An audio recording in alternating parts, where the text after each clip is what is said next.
Halo teman-teman semua, selamat datang di Lembaga Bimbingan Belajar CIC Purwokerto. Gimana nih kabarnya? Lagi pada sehat kan? Nah, nih, ketemu lagi nih sama Miss Caca. Nah, di kesempatan kali ini kita akan belajar bareng tentang hukum dasar kimia.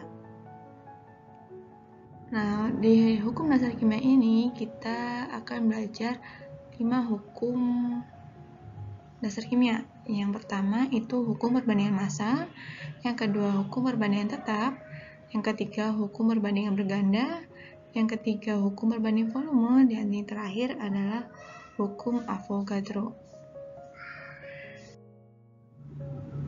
Nah, kita bahas yang pertama ya. Yang pertama adalah hukum kekebalan massa atau hukum kekekalan massa. Nah, hukum kekekalan massa ini dikemukakan oleh Lavoisier pada tahun 1783.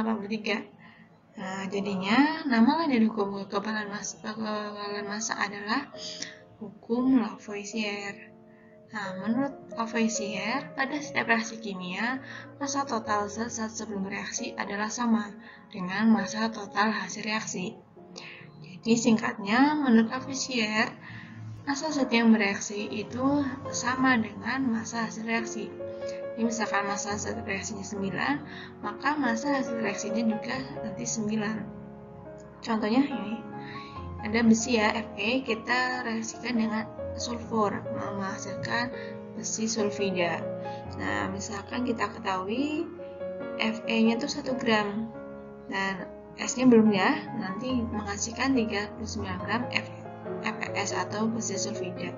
Nah, massa S-nya berapa?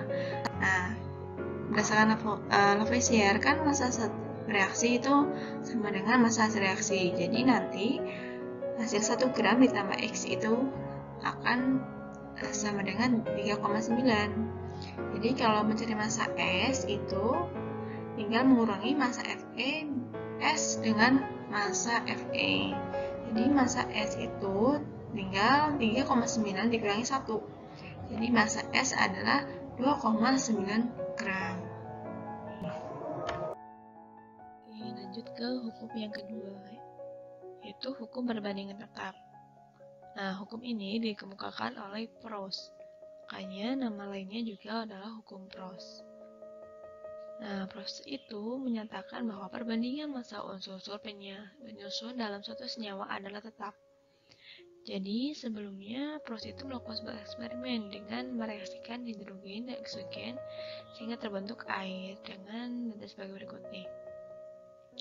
Jadi, dia mereaksikan 1 gram massa H dengan massa 8 gram massa O. Nah, ternyata setelah direaksikan itu menghasilkan 9 gram H2O atau air. Nah, ketika dia mencoba menambahkan massa H menjadi 2 gram, sedangkan massanya sama, ternyata massa H2-nya tetap sama, yaitu 9 gram.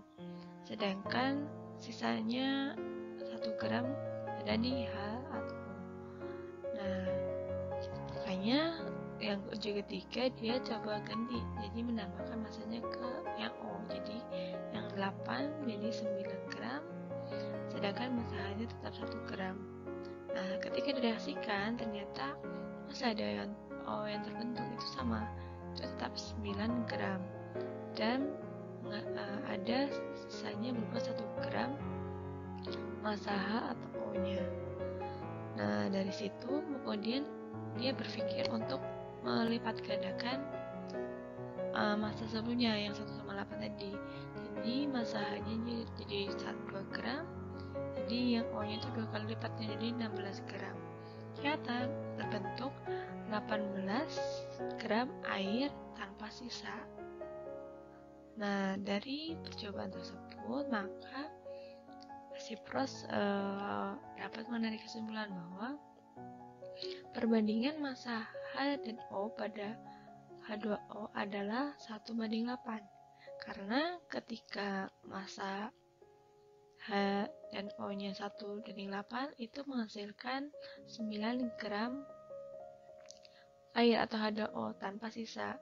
Dan ketika dikali lipatkan menjadi 2, yaitu 2 gram H dan 16 gram oksigen, itu ternyata membentuk 18 air tanpa sisa. Oke, kita lanjut hukum yang ketiga, yaitu hukum perbandingan berganda. Nah, hukum ini dikemukakan oleh John Dalton. Nah, Dalton ini pernah mengemukakan bahwa bila dua unsur dapat membentuk lebih dari satu senyawa dan massa salah satu unsur senyawa itu tetap, maka perbandingan massa unsur lain dalam senyawa tersebut merupakan bilangan bulat dan sederhana.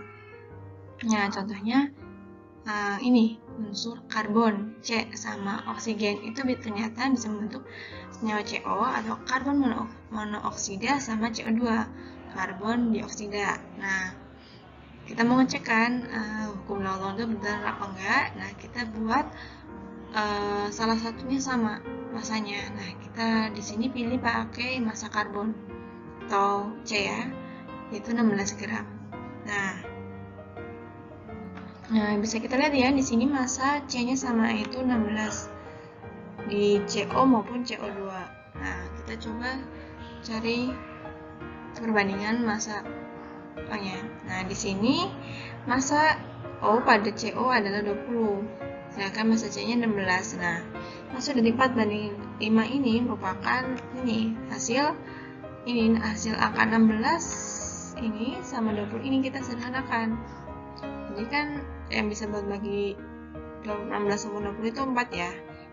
Ini 16 bagi 4 itu hasilnya 4, 20 bagi 4 itu hasilnya 5. Begitu juga sama yang CO2 yang di bawah ini, 4 banding 9. 4 ini kita peroleh dari 16 bagi 4 sama 36 dibagi 4 itu 9. Terus bandingan O-nya berapa? Ternyata kita tinggal lihat aja nih. Dari ini nih. Kita bisa pakai yang ini nih, 5 banding 9. Ini perbandingan massa O pada CO banding CO2 adalah 5 banding 9. Nih, kalau nggak percaya nih, bisa kita lihat juga pakai ini. Kita bandingin ini, 20 sama 36. Sama. 20 sama 36 kita sederhanakan. Berarti kan yang mentok itu 4 ya. Kita bagi 4 itu 5. Kita bagi 4 juga itu 9, jadi hasilnya 5 banding 9. Terus massa C, kalau massa C nya berapa? Ya jelas kan, tinggal 16 bagi 16, berarti 1 banding 1, atau pakai ini nih 4 banding 4, berarti kan 1 banding 1, sama aja. Oke, jadi yang dimaksud bilangan bulat sederhana itu ini 5 banding 9, itu kan nilainya bulat ya, nggak ada koma-komanya dan sederhana. Lanjut ke hukum yang keempat, yaitu hukum perbandingan volume. Nah, hukum ini dikemukakan oleh Gay-Lussac pada tahun 1808. Jadi, nama lain dari hukum perbandingan volume adalah hukum Gay-Lussac. Nah, Gay-Lussac ini mengemukakan bahwa pada kondisi temperatur dan tekanan yang sama, perbandingan volume gas-gas reaksi dan gas hasil reaksi merupakan bilangan yang bulat dan sederhana. Jadi intinya kalau Gay-Lussac ini bilang kalau perbandingan koefisien itu adalah sama dengan perbandingan volume dengan syarat reaksinya harus setara. Nah, ada nih di video sebelumnya itu Miss pernah menerangkan tentang cara menyetarakan reaksi kimia. Nah, bisa kalian cari di YouTube isi Prokta ya. Nah, oke. Nah, jadi bisa kita tulis seperti ini. Jika untuk mencari volume 1 mol 2 bisa kita pakai rumus ini. V1 banding V2 sama dengan koefisien gas 1 dibanding koefisien gas 2. Nah, contohnya ini nih. Sebuah percobaan dilakukan dengan menghasilkan gas HCl sesuai reaksi H2 dalam bentuk gas plus Cl2 menghasilkan HCl. Nah, reaksi dilakukan pada suhu 25 derajat dan tekanan 1 atmosfer. Jika gas klorin dialirkan 12 L, berapakah gas H2 dan HCl yang terbentuk? dari soal itu kan H2 plus Cl2 menjadi HCl ya. Pertama yang kita lakukan adalah lihat apakah udah setara atau belum. Nah di sini nih hanya 2, di sini hanya 1. Nah berarti kan nggak sama ya, belum setara. Nah bisa kita setarakan, Cl-nya 2, di sini 1. Kita setarakan dulu menjadi H2 plus Cl2 menjadi 2HCl. Nah di sini di soal diketahui bahwa gas klorin yang dialirkan itu sebanyak 12 liter. Yang ini itu 12 liter. Jadi bisa kita tulis seperti ini. 12 liter kan. Nah H2-nya masih tanda tanya, sama juga.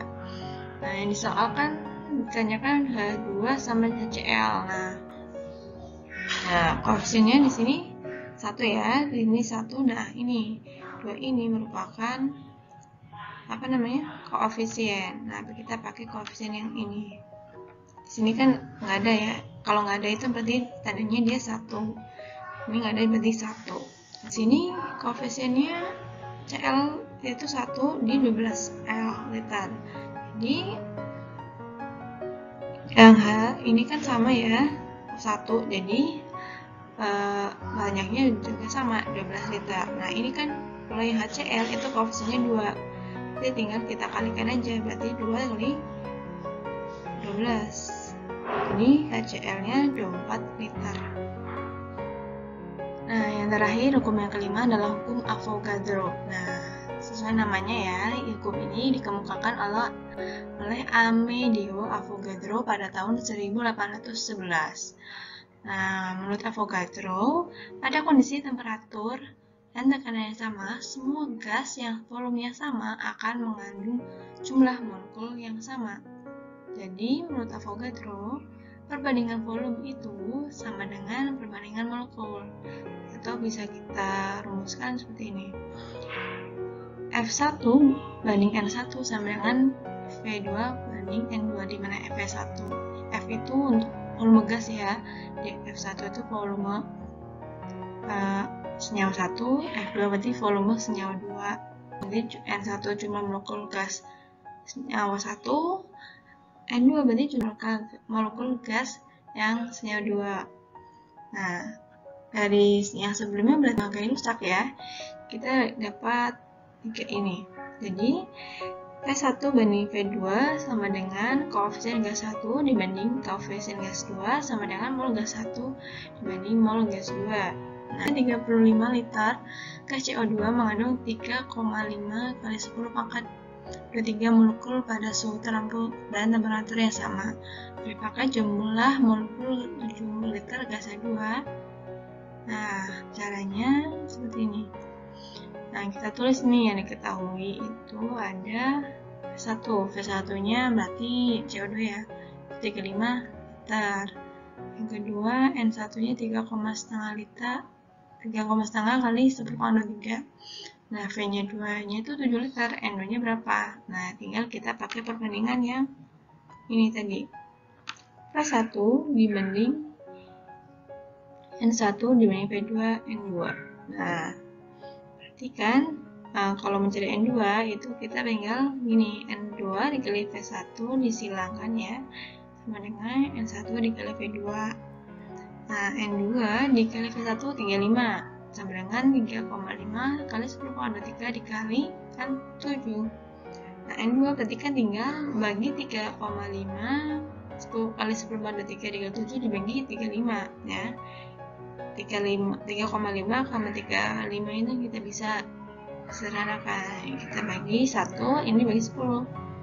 Jadi hasilnya 7 dibanding 7 kali 10⁻²2. Kenapa? Karena kita 10 nya naik jadi minus, jadi 23 dibanding 1, jadi 7 kali 10⁻²2. Oke, jadi kita udah belajar ya 5 hukum dasar kimia, dari hukum Lavoisier sampai hukum Avogadro. Nah, makasih sudah belajar sama Miss Caca, dan sampai jumpa di video selanjutnya. Bye-bye.